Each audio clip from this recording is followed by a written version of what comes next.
Welcome to Good Vibes, the podcast that brings the timeless beauty of Eishes Chayil into the rhythm of real life. Each week, we unpack one pasuk, not as a shir, but as a spark for honest conversations, refreshing insights, and a little Torah light you can carry with you. Because meaning shouldn't feel heavy, and connection doesn't have to wait for quiet. This is Good Vibes, for the Jewish woman who's doing a lot and still reaching deeper. Hello, everybody, and welcome back to the Good Vibes podcast. Today, we are up to Pasuk Kuf. So here we go. Kamu banea ve'ashua bala va'yahalala. So this is translated, and this is a really bad translation, but we're going to work with what we have is her children arise and praise her, and her husband praises her. The reason I say it's a bad translation is that there's two separate words, va'yashrua and va'yahalala, and Hallel is really the word of praise, and V'yashrua is not. It's a bit of an interesting word, and we're going to delve deeper into what that means. But that is a very loose, not great translation. Things always get lost in translation, but luckily we are, Emir Tashem, going to discover more about what that means. So here we go. So for Kuf, we have something really interesting happen. And while I was preparing this pasuk, I noticed this, that it seems like there's a shift happening from all the things that Eishes Chayil does to actually praising her, meaning we're at the last four psukim. Kof is the beginning of the last four psukim. And up until now, we're talking about what the Eishes Chayil does and what her tafkid is and what her role is and what she's known for. And now it's kind of a shift of praising her. And it's very apropos. It's almost like a life story, all the psukim. She works so hard. She does this and she does that and she does the other. And here we are at the end and we're praising her. And this is the initial shift. And something that's so interesting to me is that we use this word a second time already in Eishes Chayil. This word of kamu is used before. It's used in Vav, actually, the second Ba'od Laila.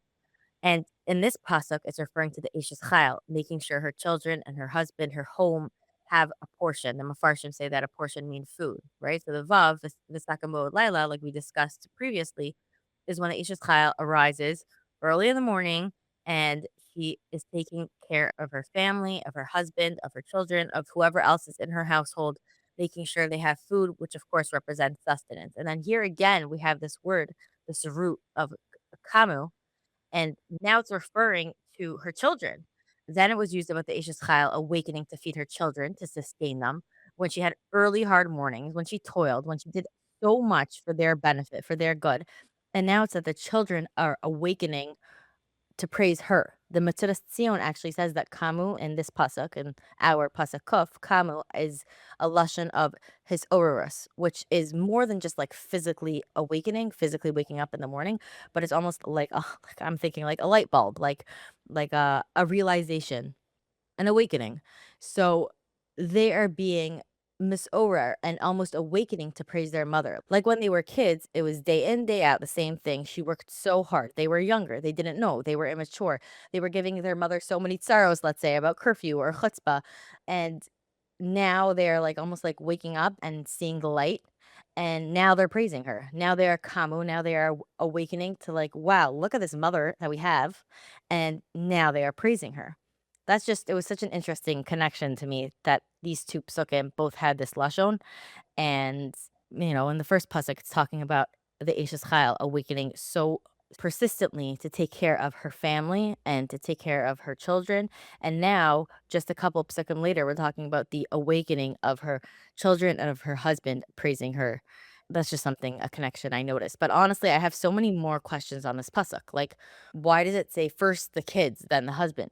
Why is it two different lashonos of Vayashrua and then Va'yahalalu? What do those two roots mean? So I have a lot of questions, and luckily today we have Mrs. Devorah Miller, who will enlighten us more, and we're going to discuss fun topics, and we are going to Emir Tashem learn a lot more from her. So welcome, Mrs. Miller. Thank you so much, Rachelli, for having me. I hope we'll learn together. I think it's in discussion that things come out when we're Yes, able to Emir discuss. Tashem. Thank you so much for being here, and I just want to introduce Mrs. Miller. So, Devorah Miller has been teaching children and adults about Judaism, relationships, self esteem, and personal growth based on Torah teachings for over 35 years in both formal and informal educational settings across 4 continents.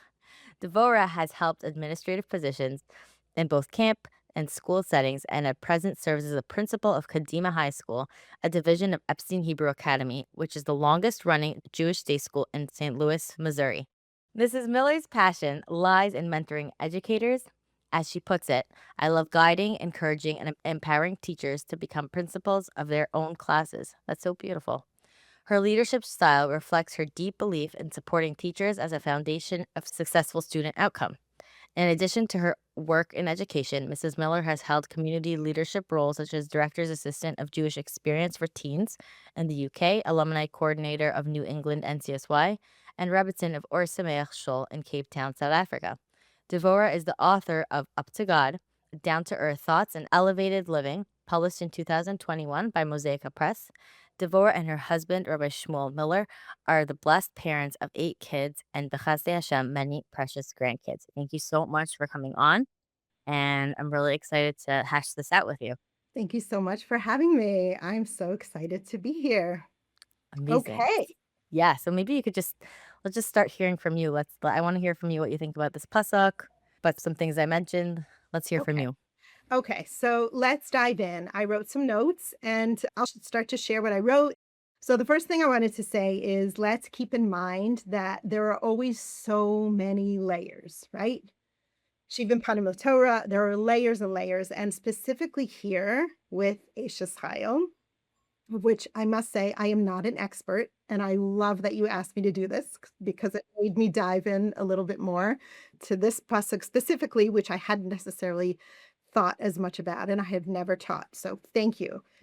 So let's keep in mind layers here. First of all, Shlomo HaMelech is writing this, and presumably it is fair to assume he is writing it with many layers involved, and on a surface layer specifically about his mother, Bathsheba, who is the mother of Malchus. And she, unfortunately, I feel like Bathsheba gets a bad rap if we don't actually learn in depth about her greatness. So that maybe is for another learning, certainly another learning session that I would have to prepare more for. But I know there's tremendous godless there, and she was chosen as the mother of Malchus. So there's Shlomo Melech speaking about Bathsheba. There's Avram Avinu maybe eulogizing Sarah, right? There's HaKadosh Baruch Hu or Bnei Yisrael speaking about Shabbos Kodesh, which is also another way to look at it. It's Bnei Yisrael speaking about the Shekhinah, and also HaKadosh Baruch Hu referring to Klal Yisrael. So there's so many layers to keep in mind here as we are understanding this. Obviously, we love understanding it as like praise for the Jewish woman and the Jewish wife and the Jewish mother. But what about a man? Could a man learn from this? Absolutely. If he looks at it as HaKadosh Baruch Hu, as Bnei Yisrael speaking about the Shekhinah, or about HaKadosh Baruch Hu speaking about Klal Yisrael, or any of the others, Avram speaking about Sarah, Shlomo, Bathsheba, or Hashem Bnei Yisrael speaking about Shabbos. So keep that in mind as well. Also, obviously, there are plenty of women who are not married or not yet married or who don't have children. And so the layers help us to be able to access whichever messages that we need to. So to keep that in mind, first of all, the different levels, and I'm sure there are more, but these are the ones that I know of. Okay, so that was the first thing. Let's think of it as many layers here. The second thing I thought, let's look at the specific words. Okay, so kamu, I love what you said about kamu and making that connection with the earlier shoresh being used, referring to the woman basically going, all hours of the night to provide for her family. And then here at this point, where clearly there is an understanding of the worth of all that work that she put in. So a few things are come to mind with the word kamu. One, okay, so if we translate the word, and again, there's always, explanation in translation or something lost, but usually we would say they rise, right? Kamu, they rise. There's some sort of respect happening there. So keep that in mind. This is about respect. The word kam also has to do with something that remains, something that stays. There's a staying power in it. And the pasuk that came to mind there is Rabos Machshavos, Belevi Shvatzas Hashem Hi Sakum, right? We say Sakum or Takum, right? What are we talking about? We're talking about that HaKadosh Baruch Hu's plans, not just that they stand, but that they stay, they last. So there's also something in that word that's telling us that there's something lasting here, that their respect for their mother is showing something lasting. Okay, if we are referring to her children. Okay, so that's kamu. Those are a couple ideas that came to mind for kamu, just the rising out of respect and the idea that there's a staying power here. This is about something that is lasting. Baneha, so Rashi says that Baneha can be referring to students or to malachim.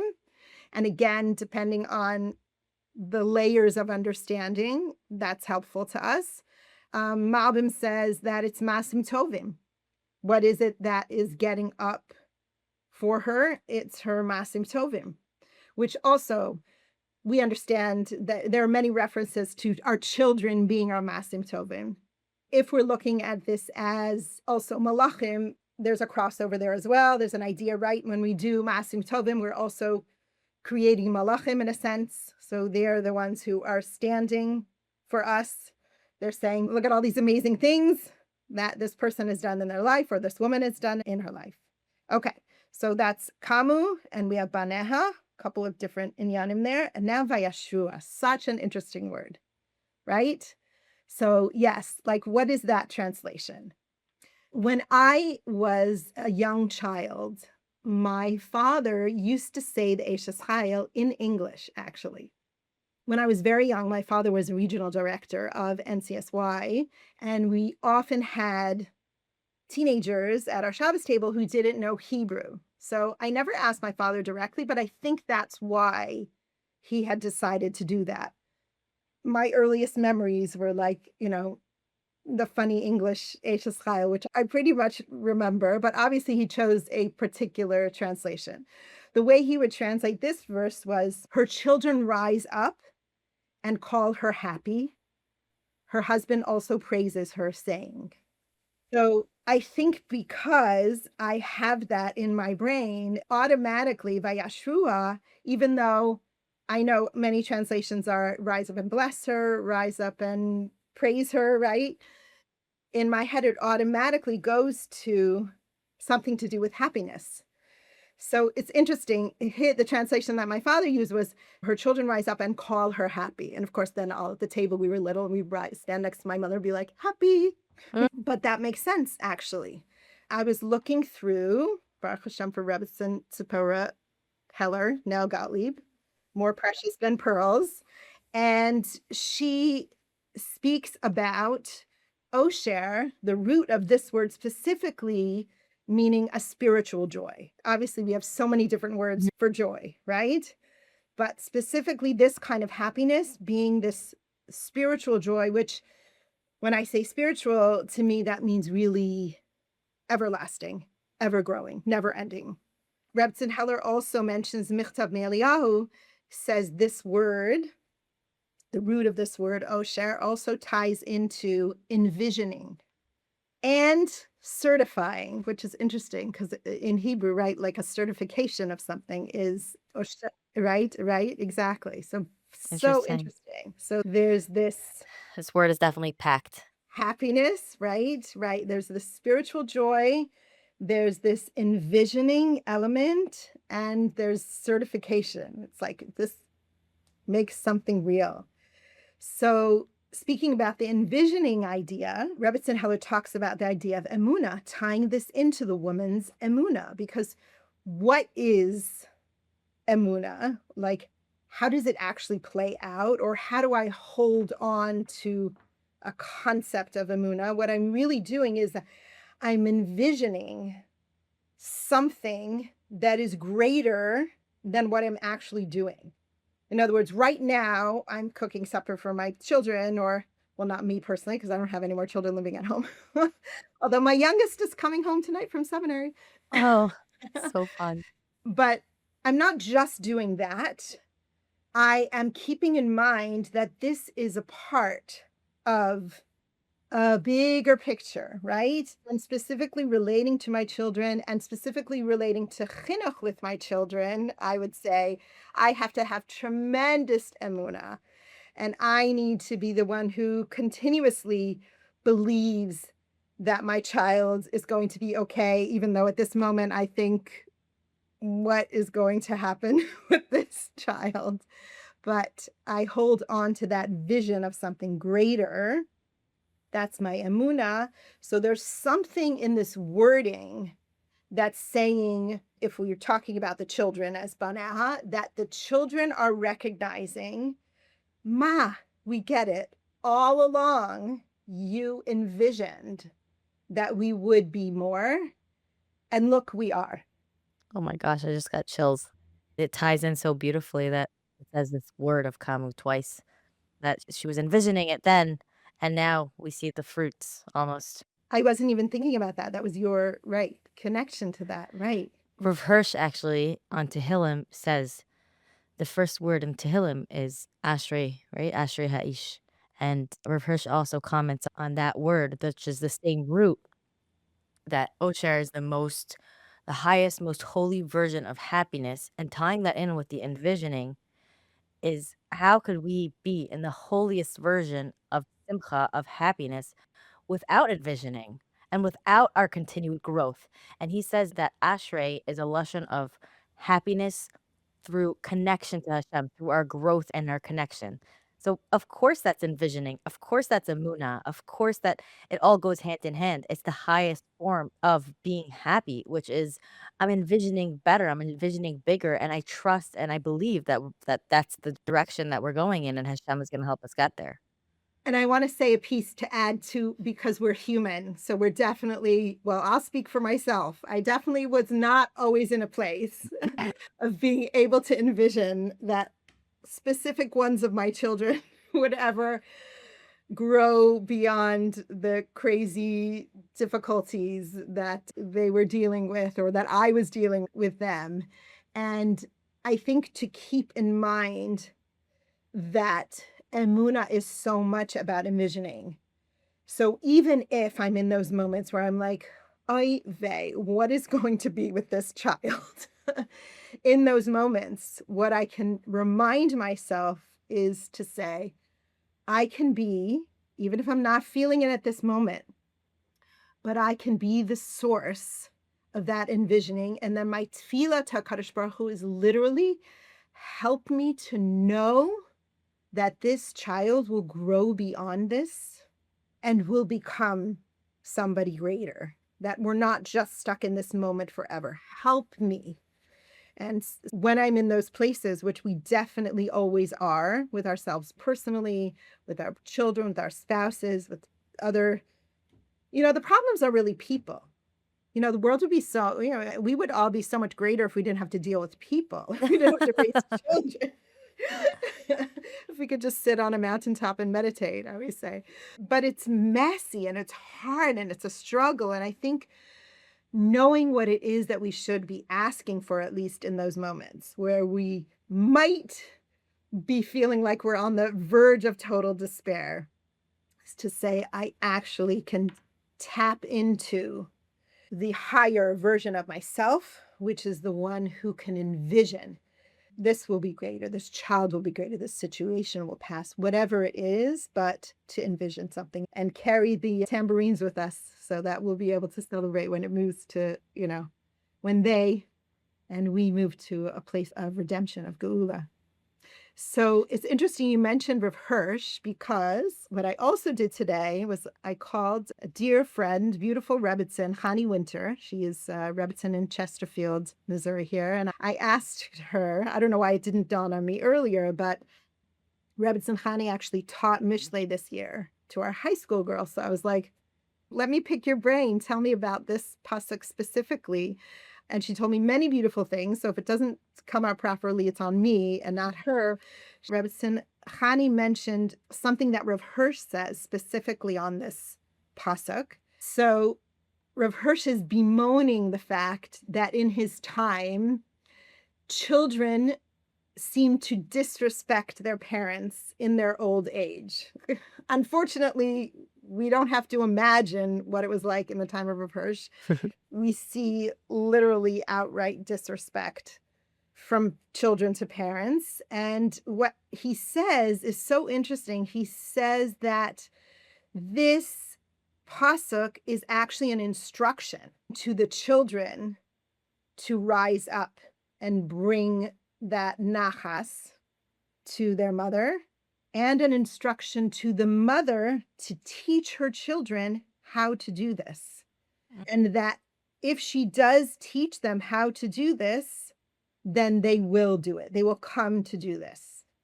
So Kamu Bana Vayashua is the children whom she has taught how to recognize the goodness. Now they are rising to recognize the goodness that she did for them, right? Specifically her goodness. And then he ties into the husband piece, which is that, I guess you could say in an ideal, not just a healthy, but an ideal husband-wife relationship. And it's interesting that he's called her husband and not the father here. But that's just my sort of thinking, which is interesting. So when it's about his relationship to her, what is the greatest thing that the husband could do for his wife in this capacity of her being recognized by her children is to appreciate her, to praise her for having raised them this way. So he's literally, his praising of her is praising the fact that the children are rising up. That's the answer of why it's separate, the husband and the children. That's definitely a answer. That's a way to look at it. In other words, she spent that time raising them in such a way that they could recognize the good that was done for them. When they rise up, Vayashua, then he says, you're such a good mommy. Okay, so tell us how to do that, Mrs. Miller, who has a daughter coming back from seminary. Give us some tips and tools. How to get your husband to Oh, recognize no, you? I'm saying how to raise your kids that way. Oh my goodness.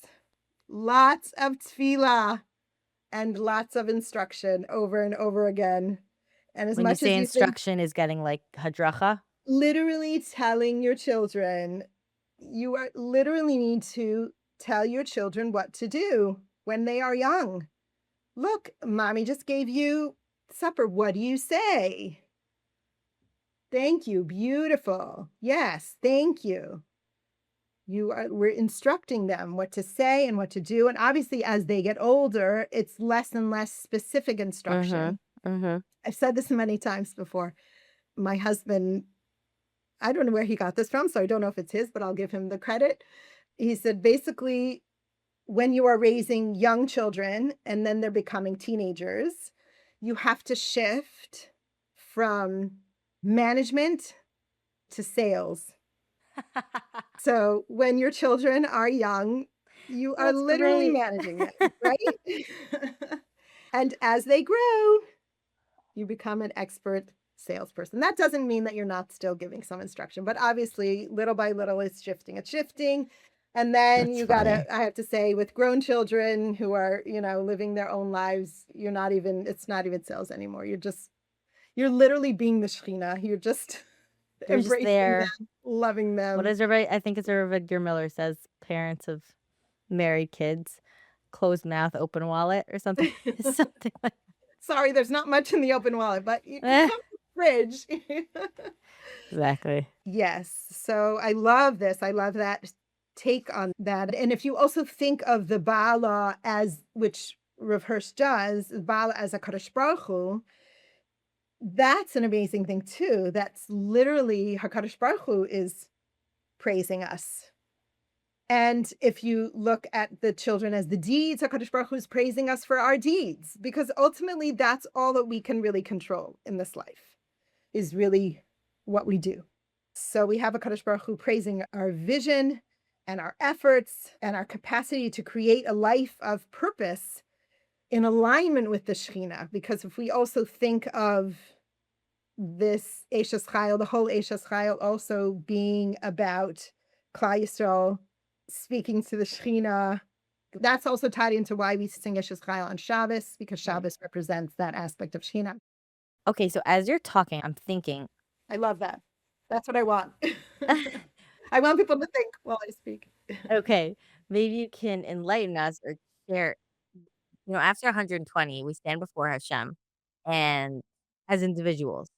But then as an Ishes Chayil, our husband and our children are so connected to us. I meaning not just our day to day, but are so almost like intertwined with our chosim. And I'm almost like wondering if you have anything to add or to share about that. Like when after 120, are we standing up in front of Hashem as ourselves? But what about all the things that we did for our husbands and our children? Who are we after 120? We are, I think, this is all I think, our actions and our kavanos. And if I lived this life as a wife and as a mother, or much of this, obviously, I also lived it as a daughter and a sister and a And you're just an Eved Hashem, just as an grandmother, individual. and as a woman, exactly, simply as a woman. So technically from Bas Mitzvah, I don't know exactly when HaKadosh Baruch Hu is gonna start counting it from, but my deeds within the context of what I could have done, which only HaKadosh Baruch Hu knows. Like, I sometimes look back and think, "Ugh, I could have done this," but you know what? Maybe actually I couldn't have. Maybe I didn't actually have the capacity to do certain things that I thought I could, but only HaKadosh Baruch Hu knows. So with HaKadosh Baruch Hu's awareness of what I was capable of, what my circumstances allowed, what my internal reality allowed, and my external reality, what deeds did I do? And what intentions did I have? And kavanos are very important, actually. Even halacha, kavanos are important. It's really important not to forget that because kavanos are so personal that we could easily dismiss them.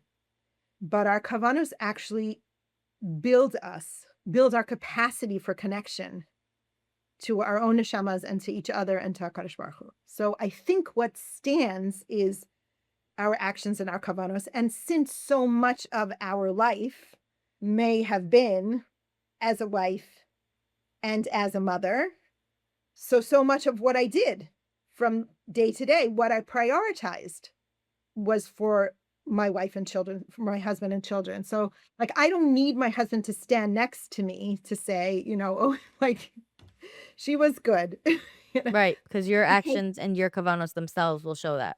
yeah, that's what I'm thinking. When it says we stand alone, it's not like lonely alone. And it's not like it doesn't matter that we did all those things for our husband and children. It so much matters. It's all part of who we are. I have another Indian that came to mind after this and looking in Rebbetzin Heller's book and listening to Rebbetzin Hani Winter. I had something that came up for me, which I would love to share, and Please. that I'm happy to share some practical. So there's something in these words that's telling me something profound. You know how we talk about Sheva Yipot Tzadik V'kam? You say like a tzaddik falls 7 times and gets up. Of Like course. what is getting up? We get up from a place that's lower down. And it occurred to me after this preparation and speaking to myself and reading through what I prepared that it's their getting up that actually brings happiness. Oh, that's so powerful. Oh my gosh. Ki Kamu baneha. Her children get up. Like what else could I want? I'm really tearing up because I very much resonate with that. And I'm actually looking at my notes and I wrote saying like that in and of itself, a child getting up, a Yes, child standing up. I wrote, of course she's praised. And from our definition that you were saying of Vayashua is, of course she's happy. What else does a mother want? For a kid to stand up from where they were, from below, and to stand up on 2 feet and be daven as a from, healthy Yiddish kinder, what else do we want? exactly. And there's so many layers in that. It's not just they grew up. We don't just grow up. I sometimes say to my husband, I feel like years ago I was such a nicer person. Like there are circumstances in life where I'm, ugh, I feel like I automatically did nicer things in different circumstances at a different time of life. Well, because we're always going through life, through circumstances, through internal and external, we have to keep getting up. And ultimately, what does HaKadosh Baruch Hu want for us? He wants us to keep getting up. And that's what we should want for our children. So, not, yes, of course, grow up. Yes, grow up, leave the house, don't live here forever. But also, just the getting up is praise in and of itself for the mother. It brings happiness. And then if we want to tie the husband into this as well, it's like, look, he's validating. You gave them this resilience. They are getting up. Beautiful. That's really just, you all can't see me, but I'm tearing up. I think that it's just at the end of the day, I started this episode by saying that this initial pasuk is kind of we're shifting to praising the Ashes Chayil, and this initial shift, the first thing that we mention are her children and her husband. Why? Because that's what matters. That's what matters to Ashes Chayil. Not even the community. First within her own mikdash ma'at, and of course, if she has the kochos and she can, then of course we care about others. But at the end of the day, that's what matters. And if a child gets up and if a husband can say, look what you did. If a child gets up, kamu, and a mother can look and say, look at my child. Hashem, look what we did together. Thank you. I don't think I'd be the only mother right now that has tears in her eyes listening to this. What else do we want at the end of the day, at the beginning of the day? But at least this gives us hope that at the end. Yeah, it does. And you're coming from a place that your daughter's coming, your youngest is coming home, and I'm a younger mother. And this is very much, we're looking at this in different perspectives, different viewpoints. And it's definitely giving me chizuk and definitely giving me what to daven for. Put words in my mouth of what to daven for. Me too. Gives me chizuk to say it as well. Manti ki adaber. The more we say what we know, we need to remind ourselves of, the more I have strength as well when we speak about these things. It's ongoing. Certain difficulties of physically taking care of our own children do shift and don't come back. Right.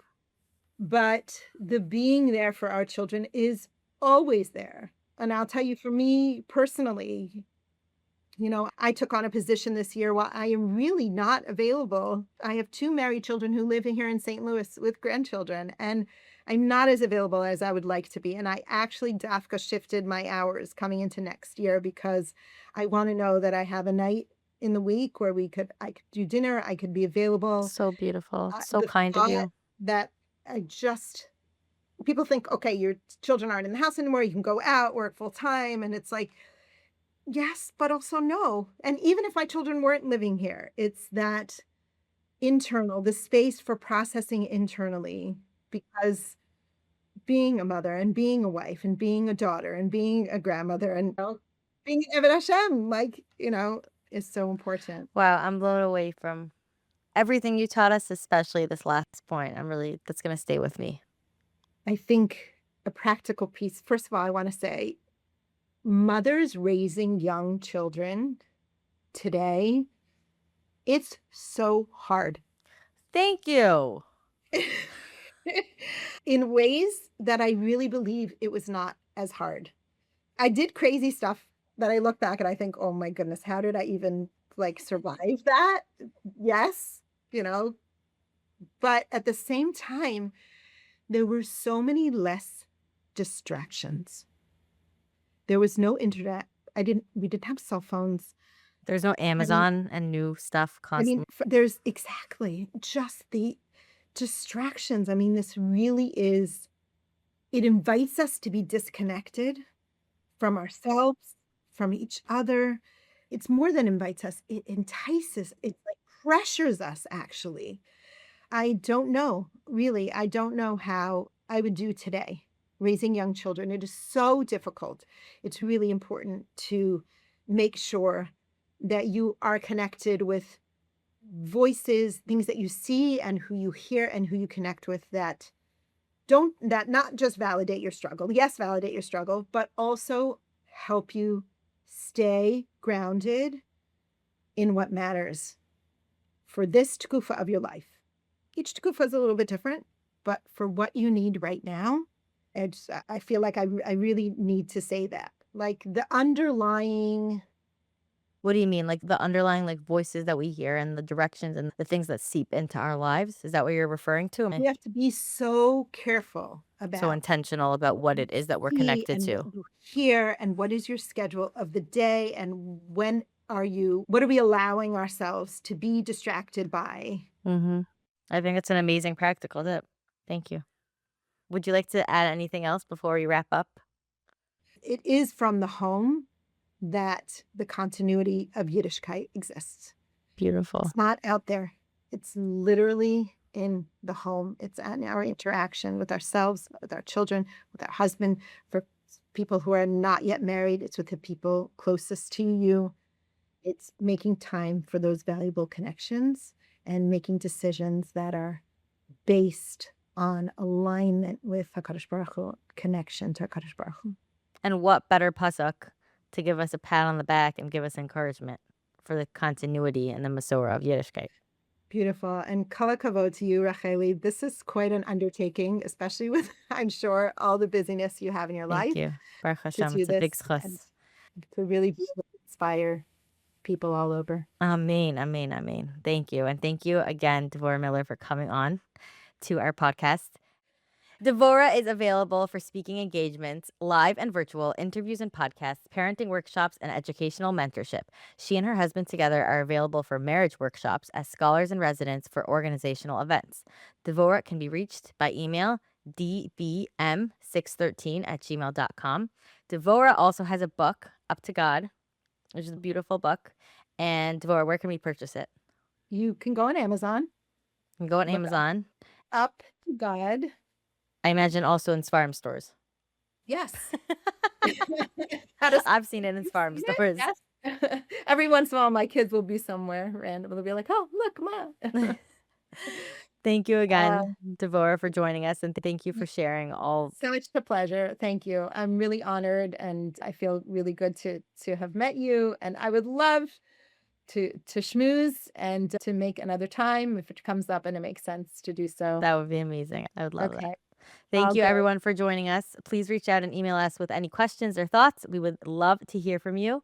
Stay tuned for some more good vibes.